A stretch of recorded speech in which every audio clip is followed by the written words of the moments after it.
All right. Hi, everyone. I'm Lee Criscola with the Central Rappahannock Regional Library. Welcome to today's Lunch and Learn. Today we have Dr. Gayla Sims of the Fredericksburg Area Museum with us, and we're going to get started in just a second. First, I want to let you know that if you need closed captioning, you can turn it on by clicking the CC button on the bottom right of Facebook's video player. So welcome, Dr. Sims. Thank you so much for joining us today. Thank you for having me. I'm thrilled to be here. And Dr. Sims is going to tell us about the proposed memorial at the site of the old auction block downtown. Let me just introduce her. So Dr. Gayla Sims serves as the curator of African American history and special projects at the Fredericksburg Area Museum. Originally from Riverside, California, she received her BA in History and African American Studies from Oberlin College and her MA and PhD in American Studies from the University of Texas at Austin. Prior to joining the Fredericksburg Area Museum, Dr. Sims worked at a variety of museums and archives in the Austin, Texas area, including the George Washington Carver Museum and Cultural Center, the Harry Ransom Center, and the Bullock, Texas State History Museum. So we are super glad to have you with us here today, Dr. Sims.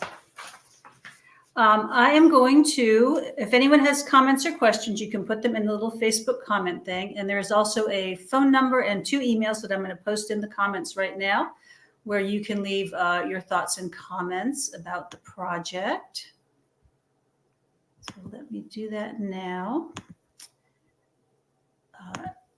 And what we'll do is at the end of the presentation, we will relay all of your comments and questions to Dr. Sims so she can answer them there.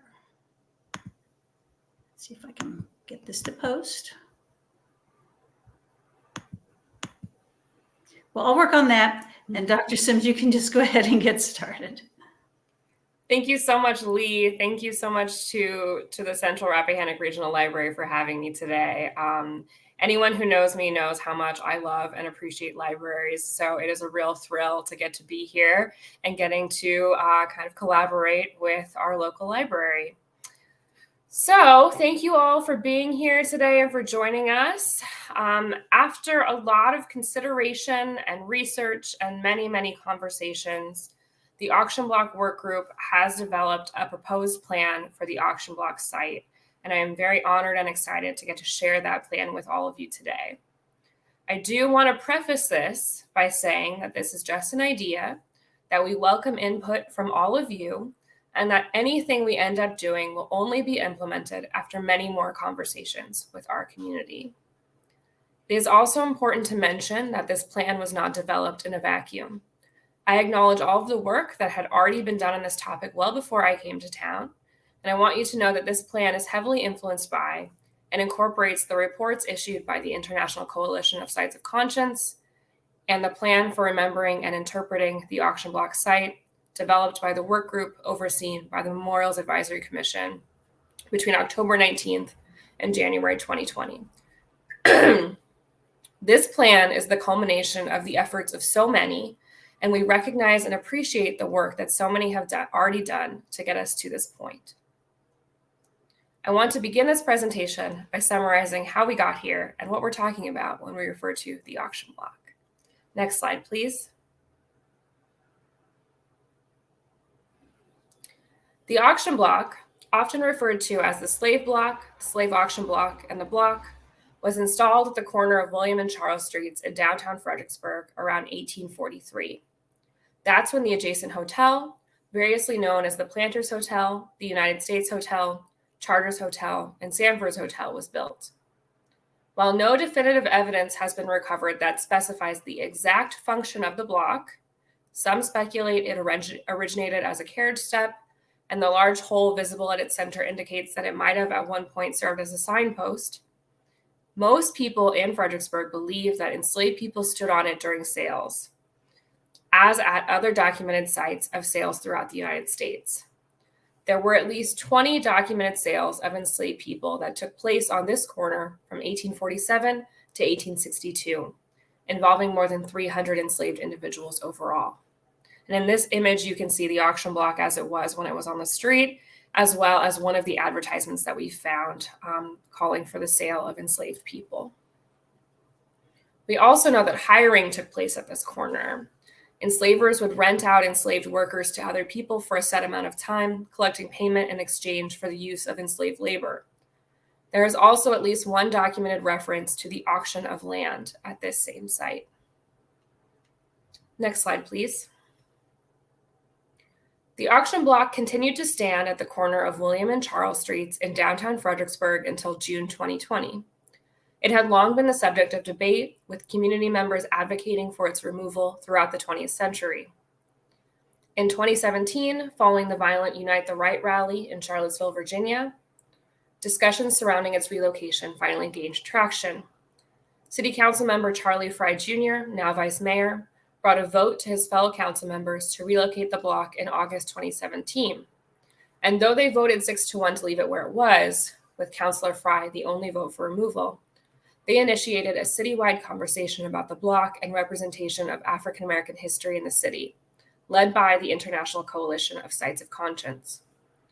The ICSC led focus groups, brainstorming sessions, and public forums to gather community feedback and ideas for the auction block, and found that for many, the block served as a symbol of a history of racial inequality and injustice in the Fredericksburg area. While opinions varied widely, some people wanted the block to stay as a reminder of the pain and suffering of enslavement. Some wanted it moved to a site better equipped to tell a more complete story of its history, and some wanted it removed and destroyed. Ultimately, the city decided to hold another vote about its proposed relocation and voted 6-1 to move it to the Fredericksburg Area Museum on June 11th, 2019. Next slide, please. The city hired local archaeological firm Dovetail Cultural Resource Group to carefully remove, transport, and clean the stone before installing it at the FAM in October 2020. In November 2022, the museum opened the exhibition A Monumental Weight, the auction block in Fredericksburg, Virginia, surrounding the block on the first floor of the museum. Next slide, please. In October 2020, the city placed a bronze medallion and wayside panel to temporarily mark the location. This is what the corner looks like right now, and this is the directive specified in the Memorandum of Understanding between the City of Fredericksburg and the Fredericksburg Area Museum for the creation of my position. I wanted to include this in case people were wondering why I was the one who's presenting on this plan. This is actually specified in my job description that this is a project that I'll be working on. Next slide, please.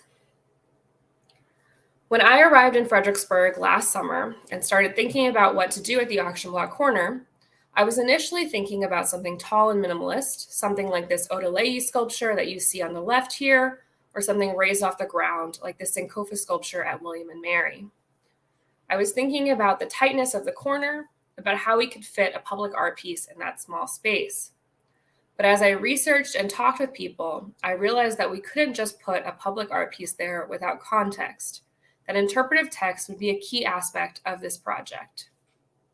Next slide, please. The understanding that there was a strong need for interpretation at the site came from one-on-one conversations, but also from the ICSC reports and the Memorials Advisory Commission plan. Over and over, it became clear that people wanted to see more contextualization and more interpretation at that corner, as you can see from these quotes. Next slide, please. So as I was curating A Monumental Weight and meeting with people and working on all of the other projects I've been assigned, I've been thinking about the auction block corner and what could fit there and what people were looking for from that space. In January, I took a trip to Richmond and saw the 2021 Emancipation Freedom Monument, pictured here on the right, and was struck by its similarity to other figurative monuments and memorials to slavery across the US and the world, including the slavery sculpture at the Equal Justice Initiative's National Memorial for Peace and Justice in Montgomery, Alabama, top left, the Slavery Freedom Monument in Senegal, bottom left, and the Slave Market Memorial in Tanzania, bottom middle. Next slide, please. I was also thinking about museum memorials to slavery, of which there have been several recently installed, and university memorials to slavery.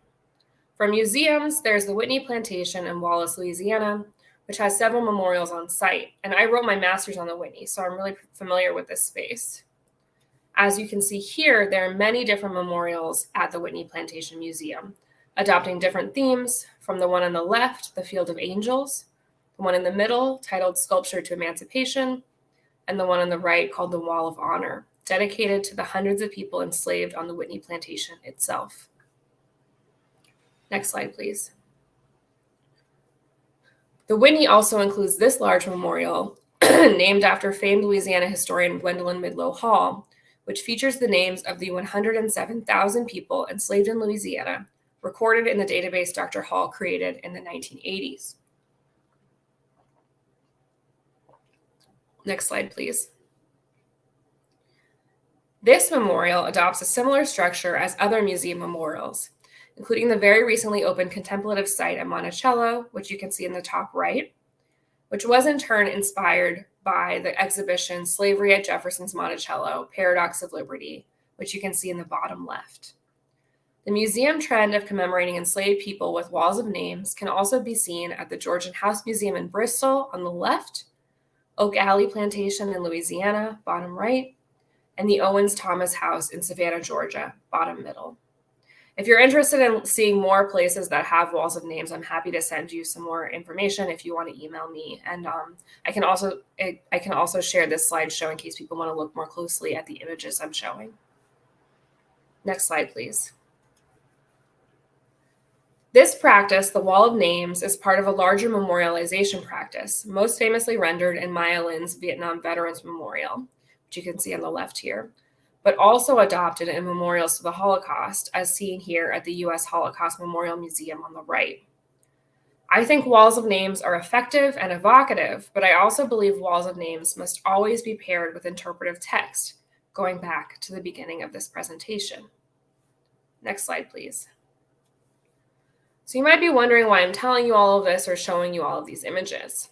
My intention is to provide context for my proposal for the auction block site, but I also think it is important to understand how our memorial might fit in within the larger commemorative landscape.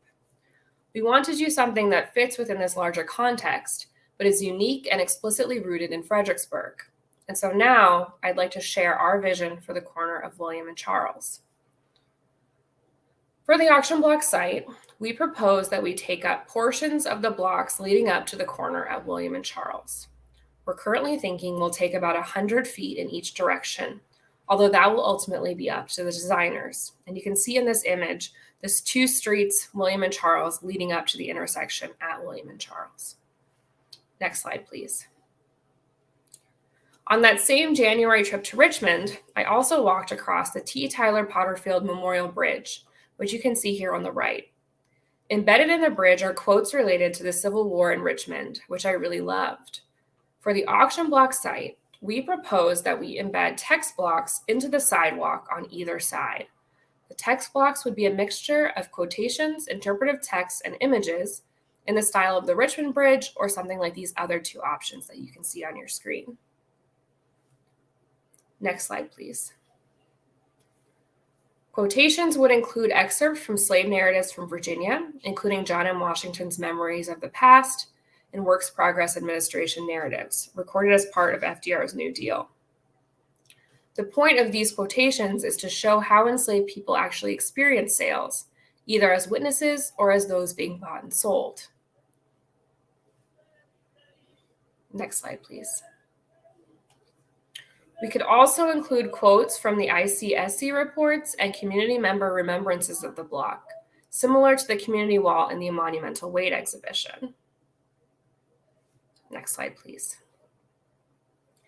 We would also add interpretive text, like what you see here at UVA's Memorial to Enslaved Laborers.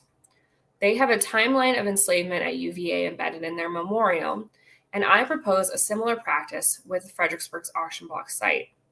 I envision the interpretive text starting on either side with either an actual panel or embedded panel introduction, and then continuing with key moments in the slave trade in the US, starting with national dates further away, Virginia closer in, and finally specific to Fredericksburg nearest to the corner itself. Next slide, please. We could also embed images of the advertisements for sales that John Hennessy has collected, if we want to show exactly how we know that the corner held auctions of enslaved people. Next slide, please. Interspersed between the text panels, we propose that we embed the names and any information we know about people who were sold from the corner. I envision this in the vein of the Stepping Stones project, which you can see here on the left. This project installed small placards bearing the names of individuals enslaved in communities across the US, modeled after a similar project, which you can see here on the right, memorializing individuals lost in the Holocaust in Europe. Next slide, please. These placards can take any form we want, from the ones shown in the Stepping Stones project to something bigger like this example on the left, or smaller like this example on the right. We could even embed them into bricks, as you can see here on the bottom. The benefit of this would be that we could continue adding names as we find them, which is an ongoing process, as you all know. Next slide, please. Finally, at the corner itself, we propose some kind of mosaic or otherwise embedded art installation. We still think it is incredibly important to have a public art component of this memorial, but we honor city officials' concerns about the potential for vandalism, as well as community member requests for subtlety. If everything or most of this project is embedded into the sidewalk, you wouldn't be able to see it from anywhere else in the city and could easily avoid it if desired.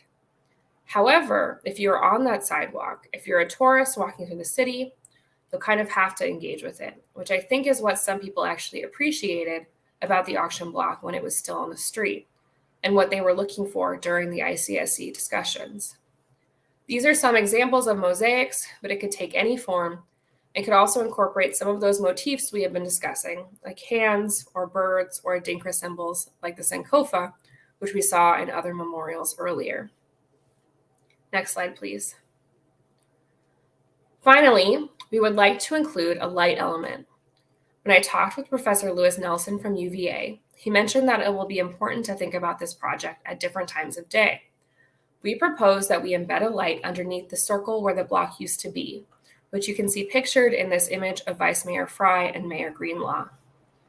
Additionally, we could have lights underneath the interpretive text or images along the way if desired.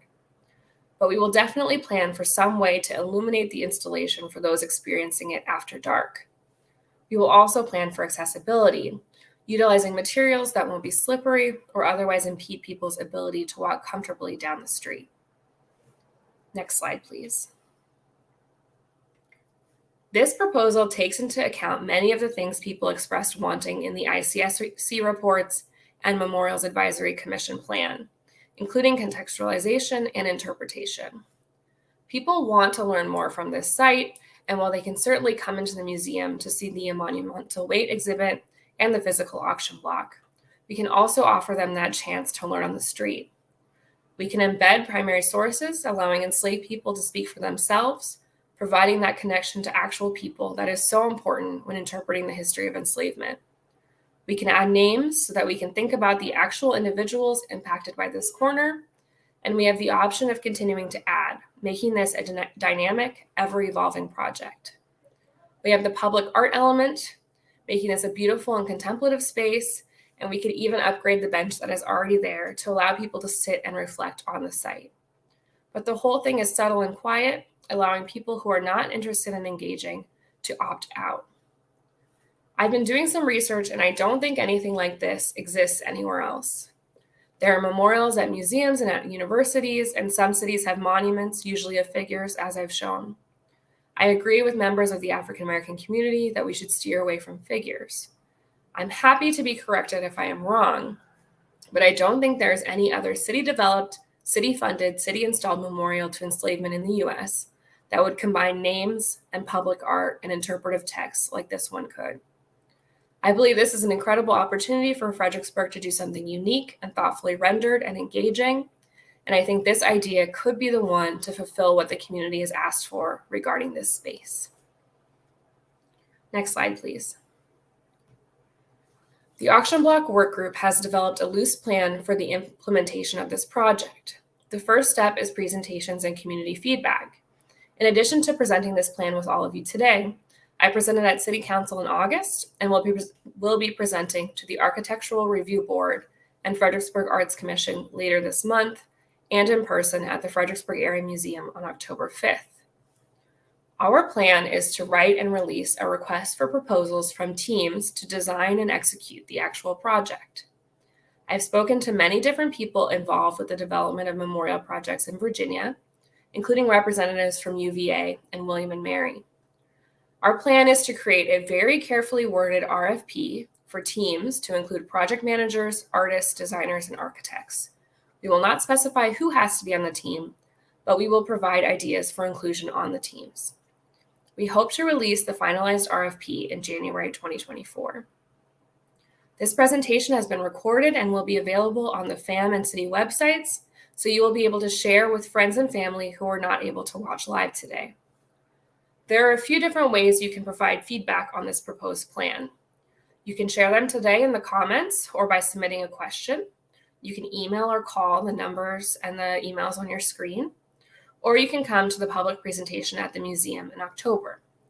We will be collecting feedback until October 16th, which will be incorporated into the request for proposals. But once a team has been selected, they will also present their plans to the public as well. So this is not the last time you will be able to share your thoughts. This site belongs to this community, and we hope you understand how much we value your input. I'd now like to open this up for questions and comments. Thank you.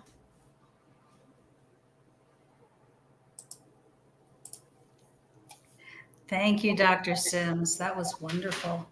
I don't see any comments or questions yet, but I do see some thumbs up and some little heart emojis. I really appreciate how much thought and research has gone into this whole project. Thank you. I can speak a little bit more to the committee if we're waiting for questions and comments. Yeah, that would be great. So I arrived at the museum in August 2022, and the first big thing that I was tasked with doing was creating an African American History Committee. So this big committee, there's like over 40 people on this committee, and it includes city officials, scholars from the University of Mary Washington and Germanna Community College. It includes people who work at different museums and public history institutions in and around Fredericksburg, Spotsylvania, and Stafford. And then it includes a lot of amazing community members. So I've been so privileged to get to meet and speak to so many people in this city, especially members of the African American community. And so all of those people either are on the committee or I get to have one-on-one meetings with them to kind of hear their thoughts. And then nestled underneath that bigger committee is the auction block work group, which includes people, again, from the city, community members, and local scholars. So I'm not doing this alone. I've been really privileged to get to work with a lot of amazing people who have a lot of incredible insight and different perspectives that have gone into the creation of this plan. So I did want to reassure people that, it's not just me dictating what we're doing here. This is a real group effort, and I'm really grateful for all the people who've contributed. We have a wonderful community in Fredericksburg. I just love it, and I love all the people. Me too. And the auction block itself, is that going to remain in the museum indefinitely? Yes, so technically it belongs to the city of Fredericksburg, but it is on long-term loan to the museum. So I think it's a 20-year loan, which with the possibility of renewal. So it should remain at the museum for quite a while.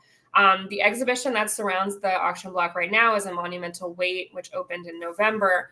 But one of the big projects I'm working on is a large African American history exhibition that will open at the museum in 2025. And so as part of the installation of that big exhibition, we're probably going to make some updates and enhancements to the exhibition surrounding the auction block. Mm-hmm. So that's not static either. We're still making sure that we're kind of updating and adding more information and interpretation as we receive it. So nothing at the museum, none of the exhibitions at the museum are permanent. And it's really important, I think, that we continue to add and respond to feedback from the community about how best to interpret this area's history. And I understand that it's admission free this month for the month of September. Yes, thank you for bringing that up. So we have free admission for the whole month of September. This was a plan that was developed by our not brand new anymore, he's been there for about 3 months, President and CEO Scam McKelvey. So for the whole month of September, admission is free. And we're hoping that in 2024, we'll be able to go permanently free. We're working with donors to see if that's something that we can kind of permanently implement.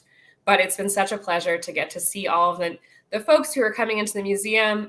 We always have a lot of visitors from out of town, but it's always really lovely when we get to see people who are from Fredericksburg who've maybe never been to the museum or it's been a long time. So I hope everyone always comes in and feels like the museum is their space. Mm-hmm. Have you noticed an uptick in people coming in this month? month? My gosh, so many. One of our wonderful front desk people, Stacy, sent us all a text the weekend the first day after the first weekend of September, and we had like 130 people in the museum in one day when normally we have like 20. So it was really beautiful. Awesome. And it's so fun when the museum is filled with people who are learning and talking and kids who are, exploring and trying to find dinosaurs. We have a dinosaur exhibit. You don't know about that. So yeah, I was in there not too long ago. I didn't know it was going to be free, so I went before it was free. But I hadn't been in years, and it's really wonderful. It's really, really nice, thoughtful exhibits in there. We're working really hard to make sure that the space really conveys the information that people want to hear, but also kind of captures the heart of our community, which, like you said, is such a beautiful place. Yeah. Is there a budget for this project? Yes. So the city has put aside a certain amount of money for the implementation of this project. But one thing that I didn't mention during the presentation is that the museum is actually in charge of developing this project. So technically it is a city project, but the city has kind of left it in our hands to kind of get the ball rolling. And so my boss and I are working on a series of grants so that we can have even more funding for the project, because we want to make sure, it's done to the absolute best of our ability. And we don't want to limit the teams that we can select or the materials that we can use just based on what the city set aside, which is a generous amount, but we want to make sure that we can kind of find some more funding and make it as good as we can make it. And a question has come in the comments section. Kathy wants to know, will there be anything letting people know that the block is in the museum? Some of us know already, but if you don't know, how would people get that information? Absolutely. Thank you so much for that question, Kathy. That's a great question. We plan to have a QR code embedded somewhere so that people can actually access the digital exhibition. So we have the physical exhibition at the museum, but we also have a digital exhibition on our website. So that will be cool, because then if people are on the corner, if they want to learn more, they can literally pull it up on their phone. But then we will also certainly indicate that they can come to the museum to see the physical block and the interpretation that's on site at the museum. Obviously I hope that people come to the museum to see the physical block, but I also don't want to pressure people. If, they're just walking around, they're not in the mood to go to a whole museum that day. So they'll be able to get some information on the corner, but they can also always come to the museum. And now that we're free, it's even more accessible than it used to be. And it's like so close to the corner. It's like, maybe a block away. It's like you can walk there so easily. It's perfect. Yeah. I mean, I think that's one of the benefits to having it at the museum, that, you really don't have to go very far if you still want to see the physical block. And I know it's a different impact than when it was on the corner, but people have responded really well to the exhibition and the interpretation that we have there. So I hope that when people come by, they still feel satisfied that they're getting the kind of information that they're looking for from that exhibition. Yeah, I mean, there's so many people's different perspectives and, what they expect and what they want to see and, what is disturbing to them, and so kind of trying to cover all that. That's what we try to do. I think my role as a curator is not to dictate what we do or what kind of interpretation people need. My role is to bring together all sorts of different perspectives and viewpoints and research and put them on display for people to kind of have conversations themselves. And so far, when I've been in the exhibition or when I presented on the auction block, I've seen people really kind of come alive and talking about their experiences of the auction block, their experiences of Fredericksburg, And I think it's a really important space to be able to kind of have those discussions. Mm-hmm. Yeah. Any other questions from people? I'm surprised. I thought I would be, I thought I would get a barrage of questions. Maybe your presentation was just so comprehensive that you answered it. The Fredericksburg Area Museum has just posted the link to the Monumental Weight virtual exhibit. So you can just click right there if you want to see that. And as Dr. Sims mentioned, this recording will be on the Fredericksburg Area Museum's website, and it will also be here on the library's Facebook page. So people can, share it around and, watch it later, rewatch it, etc. Yes, I hope that people can share this with their friends and family. It's really, really important to us that the community feels ownership over this project. And so we're here for you. We're here to listen to you. If you have any feedback, please share it. We've already gotten some really helpful feedback from some community members after the article in the Freelance Star. And so it's been such a pleasure to get to talk to people about their vision for this project. And I'm not from this area. I think I've done a lot of work to learn as much as I can, but people in this town are always going to have perspectives that I just don't have. And so your perspectives are very valuable, and we recognize that. We do have another question. Janin wants to know, you may have answered this, but what's the target date for the memorial? Hi, Janin. Thank you so much. So we don't want to get ahead of ourselves. We don't want to make any promises that we can't keep. But like I said, the big African American history exhibit will be opening at the Fredericksburg Area Museum in March 2025. That exhibition is called Living Legacies, African American History in the Fredericksburg Area. And so my dream would be that we can open this installation that fall. So my dream would be that we could open this in fall 2025. But of course, we need to collect feedback. We need to issue the RFP. We need to select the team. They need to design the project. We need to do installation. So there's a lot of steps still ahead. So I don't want to promise anything, but that would be, my dream for this project. Will private citizens be able to donate financially to this project? Oh, that's a great question, and one I hadn't thought about yet. I'm sure that is possible. So I will talk to the president and CEO of the museum about how to make sure that is a possibility, and add that to the website where this link will be. Thank you. And let's see, I had another question, but it's gone right out of my brain. My dog's barked. They're giving their feedback, Lee. They are, and they are super excited about this whole project. So yeah, that's my brain is just blanked out on whatever it was I wanted to ask, but I'm sure it will come to me later, and that's okay. I'll send you an email. Perfect.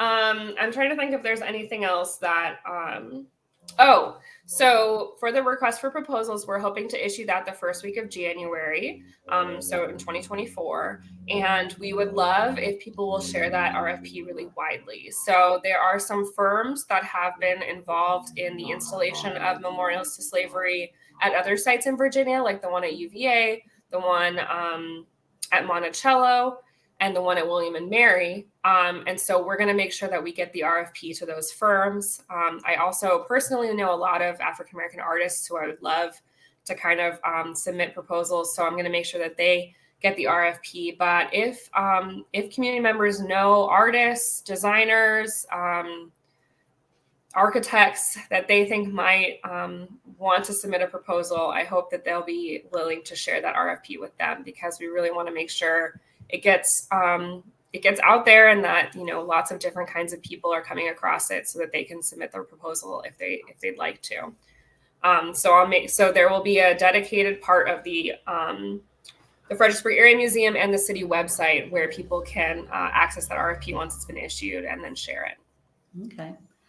And we do have the various ways that people can comment in the comments listed here, and it was also in the slideshow, the phone numbers, the emails, where they can leave their feedback. Yes. I And also wanted to mention that Dr. Sims is going to do another lunch and learn, I think in February. I don't have the date off the top of my head, but it's going to be about the history of African-American women in Fredericksburg, which should be super fascinating. yes, I'm really looking forward to that. You know, there's a lot of amazing people in this community. And one thing that happens when you're kind of doing history work like this is sometimes the men get overrepresented in the way that we talk about history. Not that they didn't do incredible things, but sometimes their names are the ones that pop up first. So we have to make sure that we do dedicated work to kind of highlight the women who've also made such important contributions. So this talk in February will be a really nice chance to do that. I know for sure I'll be talking about Ellen Mitchell, who was enslaved at Chatham Manor and successfully crowdfunded for her freedom. She went north and fundraised and was able to free herself and her family. So we'll be talking about Miss Mitchell. We'll also be talking about Miss Gay Adegbalola, of course. You can't talk about Fredericksburg history and Black women without talking about Miss Gay Adegbalola. But we'll also be talking about her brilliant mother, Mrs. Todd. And so we'll make sure that, you know, we're showing the multi-generational contributions of Black women from that family. Who else will we be talking about? There's several important women who contributed to the civil rights movement in Fredericksburg, including Mamie Scott. And so we'll be talking about all of those important ladies. And then there's also a long history of incredible teachers in this area, including Miss Rosa Dyson, who was the mother of the first African-American policeman in Fredericksburg, Sonny Dyson. And Mrs. Dyson was the first Black woman to be certified as a teacher in Spotsylvania County. So there's going to be a lot of amazing people that we'll get to talk about. Yeah, I'm really looking forward to that. I imagine like the further back you go in history, the harder it would be to find like records about women specifically, because at the time they maybe weren't thought to be worth recording their stories. Absolutely. That's 100% the case. And it's especially difficult when you're trying to find images. But if you do enough work and you try hard enough, you can find them. And so that's what we're going to have to show everybody in February. Wonderful. And then a lot of those stories will also be on display in that big exhibition that'll be coming in 2025. Yeah, great. So if anybody has any objects that they want to donate or loan to the museum for that exhibition, please come see me. Very good. Anything else that you wanted to add today? I don't think so. If people want to come to the in-person presentation, that will be the first week of October at the Fredericksburg Area Museum. Please come see A Monumental Weight if you're interested in seeing the auction block in person again, or seeing some of the interpretation on display. I am always available to talk to community members about their experiences of Fredericksburg, about what they want to see from the museum, what they want to see from the city. So please reach out if you'd like to. And, you know, if it's the middle of the night, you think of something that you really want to tell me, please make sure that you email me. I would be really excited to hear it. And thank you, Lee, and thank you everyone for joining us and for caring about this city as much as you do. It's a wonderful place, and we're very lucky to be here. It's my pleasure. All right, I guess we will sign off then, and everyone can go outside and enjoy this beautiful, gorgeous weather today. Thank you. Thank you, Dr. Gayla Sims of the Fredericksburg Area Museum. All right. Bye, everybody. Click the end.